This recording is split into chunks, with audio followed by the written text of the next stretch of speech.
30 दिन की गिरफ्तारी पर मंत्री, मुख्यमंत्री और प्रधानमंत्री को पद से हटाने के लिए नए बिल की जरूरत क्यों पड़ी? गृह मंत्री अमित शाह ने इसके बारे में बताया कि 75 साल में कई सारे मुख्यमंत्री और मंत्री जेल गए, लेकिन जेल जाने से पहले उन्होंने इस्तीफा दिया। दिल्ली में एक घटना हुई कि दिल्ली के सीएम जेल जाने के बाद भी जेल से सरकार चला रहे थे। क्या जनता चाहती है कि कोई भी सीएम जेल में रहकर सरकार चलाए? जम्मू कश्मीर के सीएम उमर अब्दुल्ला ने 130वां संविधान संशोधन विधेयक पर कहा, फिलहाल तो जितने भी मामले दर्ज हुए या गिरफ्तारियां हुई हैं, उनमें सिर्फ विपक्ष के लोगों को ही निशाना बनाया गया है। कोई कानून अपने आप में खराब नहीं होता, उसका इस्तेमाल गलत किया जाता है। मैं बीजेपी को याद दिलाना चाहता हूं कि वे हमेशा सत्ता में नहीं रहेंगे। आज जिस कानून का वे इस्तेमाल कर रहे हैं, कल उनके खिलाफ इस्तेमाल होगा।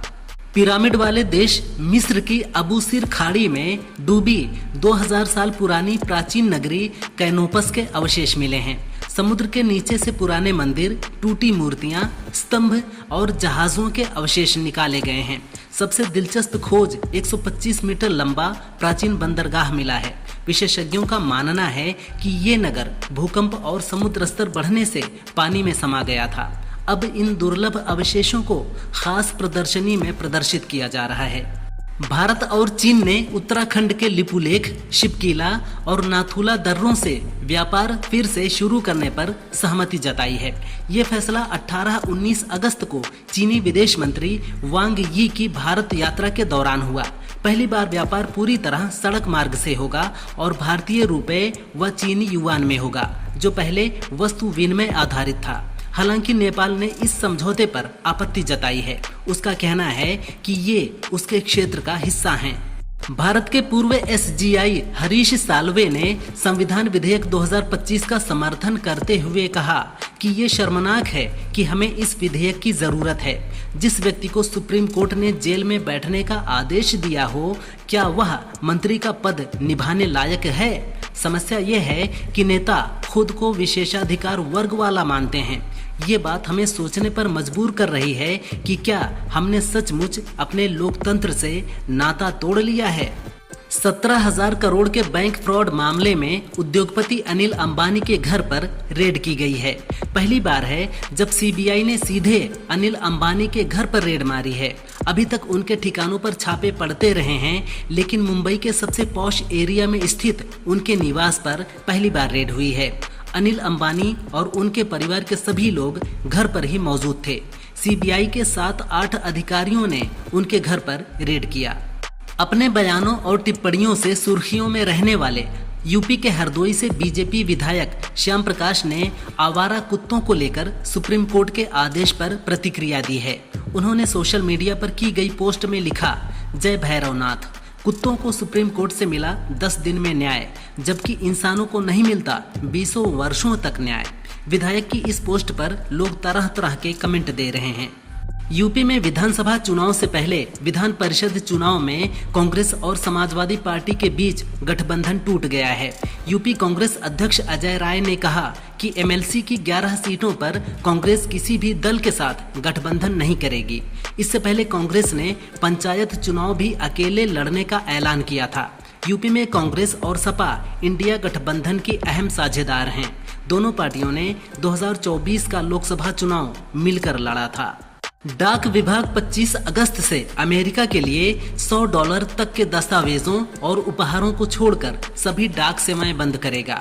ये फैसला अमेरिकी प्रशासन के 29 अगस्त से लागू होने वाले एक आदेश के कारण लिया गया है, जिसमें $800 तक की चीजों को मिली ड्यूटी फ्री छूट खत्म कर दी गई है। मालवाहक कंपनियों ने शुल्क संग्रह और डेटा आदान प्रदान की व्यवस्था न होने के कारण डाक शिपमेंट ले जाने में असमर्थता जताई है। कर्नाटक के कांग्रेस विधायक केसी वीरेंद्र को ईडी ने सिक्किम से गिरफ्तार किया है। उन पर अवैध ऑनलाइन और ऑफलाइन सट्टेबाजी का आरोप है। ईडी ने उनके ठिकानों पर छापेमारी कर 12 करोड़ रुपए नकद, 6 करोड़ की गोल्ड ज्वेलरी, 1 करोड़ की विदेशी मुद्रा और 4 गाड़ियां जब्त की। चित्रदुर्ग विधानसभा के विधायक वीरेंद्र का गोवा में 5 कैसीनो, जिसमें फेमस पपीज कैसीनो में हिस्सेदारी है। विदेश मंत्री एस जयशंकर ने अमेरिकी टैरिफ पर डोनाल्ड ट्रंप को जमकर सुनाया। रूसी तेल खरीदने के लिए भारत पर लगाए गए 50% टैरिफ को जयशंकर ने पूरी तरह से गलत बताया है। साथ ही भारत से भेदभाव की बात भी कही है। जयशंकर ने कहा, भारत की प्राथमिकता अपने किसानों और छोटे उत्पादकों के हितों की रक्षा करना है। भारत अपने हितों को लेकर कोई समझौता नहीं करने वाला। अमेरिका के पूर्व अधिकारी और इकोनॉमिस्ट स्टीव हैंके ने डोनाल्ड ट्रंप पर निशाना साधा है। उन्होंने कहा कि अभी तो ये शुरुआत है, नतीजे और गंभीर होने वाले हैं। ट्रंप जिस तरह भारत से दूर जा रहे हैं और पाकिस्तान के करीब आ रहे हैं, ये अंतर्राष्ट्रीय राजनीति के लिए संकट पैदा कर सकता है। ट्रंप ऐसे इंसान हैं जो सुबह पीएम मोदी से हाथ मिला लेंगे और रात में उनकी पीठ में छुरा घोंप देंगे।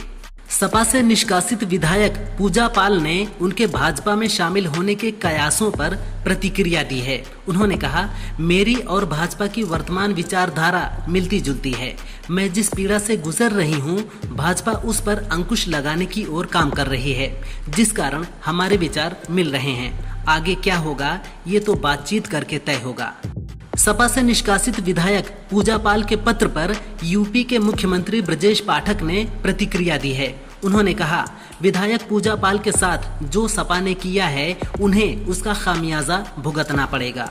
सपा ने अपने इस आचरण से सिद्ध कर दिया है कि वे बदले नहीं हैं। उनकी नज़र में बहु बेटियों और अति पिछड़ों के लिए कोई सम्मान नहीं है। सपा को इसका खामियाजा आने वाले दिनों में और चुनावों में भुगतना पड़ेगा।